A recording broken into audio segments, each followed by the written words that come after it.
अगर नेहरू चाहते तो भारत का हिस्सा होता नेपाल। अगर नेहरू मना नहीं करते तो भारत के पास होता ग्वादर पोर्ट। नेहरू के कारण भारत ने खो दिया नेपाल, ग्वादर और मिंसर गांव। पीओके और अक्साई चिन की कहानी तो आपने कई बार सुनी होंगी, लेकिन क्या आपको पता है कि भारत के पहले प्रधानमंत्री नेहरू के कारण भारत ने कई अहम हिस्से खो दिए, जिसमें नेपाल, ग्वादर बंदरगाह और कैलाश पर्वत से 50 किलोमीटर दूर मिंसर गांव भी शामिल है। इतिहास के पन्नों को पलटने पर पता चलता है कि अगर नेहरू चाहते तो भारत आजादी के बाद अखंड रहने के साथ और भी विशाल हो सकता था। 1947 में जब देश आजाद हुआ तो सरदार पटेल रियासतों का भारत में विलय कराने में जुटे थे। उधर नेपाल के राजा त्रिभुवन वीर विक्रम शाह भारत की आजादी आंदोलन से इतने प्रभावित थे कि वो नेपाल को भारत का एक प्रांत बनाना चाहते थे, लेकिन नेहरू ने इनकार कर दिया। पूर्व राष्ट्रपति प्रणब मुखर्जी ने अपनी किताब द प्रेसिडेंशियल ईयर्स में लिखा है कि नेपाल में राणा शासन के अंत होने के बाद राजा त्रिभुवन वीर विक्रम शाह ने नेहरू से नेपाल को भारत का एक प्रांत बनाने का विचार रखा, लेकिन नेहरू का मानना था कि नेपाल को भारत में शामिल करने से दुनिया भर में गलत संदेश जाएगा। नेपाल के भारत में पूर्व राजदूत लोकराज बरल के मुताबिक सरदार पटेल नेपाल को भारत में मिलाने के इच्छुक थे और उन्होंने इस बारे में प्रधानमंत्री नेहरू से बात भी की,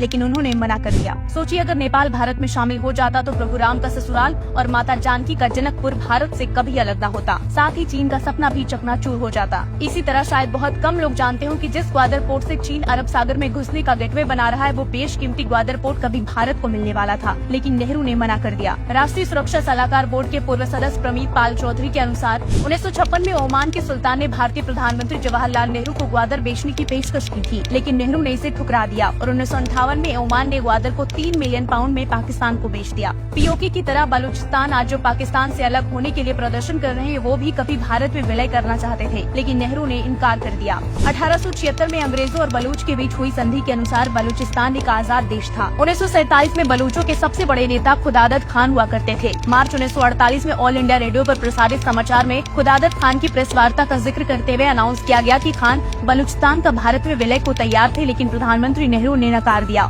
नेहरू के इस रवैये से खान को गहरा धक्का लगा और आखिर में उन्हें पाकिस्तान से संधि करनी पड़ी। सोचिए, अगर बलूचिस्तान भारत में होता तो हिंगलाज माता के दर्शन कितने सुलभ होते। कुछ ऐसी ही कहानी महादेव के कैलाश पर्वत से लगभग 50 किलोमीटर पश्चिम में तिब्बत में बसे मिंसर गांव की है, जिस पर आज चीन का राज है। 17वीं शताब्दी की शुरुआत में ये लद्दाख राज्य का हिस्सा था। 19वीं शताब्दी में महाराजा गुलाब सिंह के लद्दाख जीतने के बाद मिंसर जम्मू और कश्मीर का हिस्सा बन गया। भारत की आजादी के बाद जब महाराजा हरि सिंह ने कश्मीर को भारतीय संघ में मिलाया, तब भी मिंसर गांव भारत का हिस्सा था, लेकिन फिर 1953 में नेहरू ने अपनी स्वेच्छा से इस पर अपना अधिकार छोड़ दिया। दरअसल भारत और चीन के बीच पंचशील समझौते में नेहरू ने बड़ी खुशी से मिंसर गांव का एक तरफा त्याग कर दिया। बताया जाता है कि समझौते पर बातचीत कर रहे अधिकारियों को निर्देश था कि मिंसर का मुद्दा चीनी प्रतिनिधियों के सामने बिल्कुल न उठाया जाए। आजाद भारत के इतिहास में नेहरू की इन ऐतिहासिक गलतियों को कांग्रेस पार्टी ने दशकों तक देशवासियों से छुपाए रखा। कभी चीन के साथ समझौता, कभी पाक तो कभी श्रीलंका। कांग्रेस ने सरकार में रहते हुए अपने स्वार्थ साधने के लिए हिंदुस्तान की सरजमी को दांव पर लगा दिया और आज भी कांग्रेस अपने मैनिफेस्टो में देश को बांटने की बात कर रही है।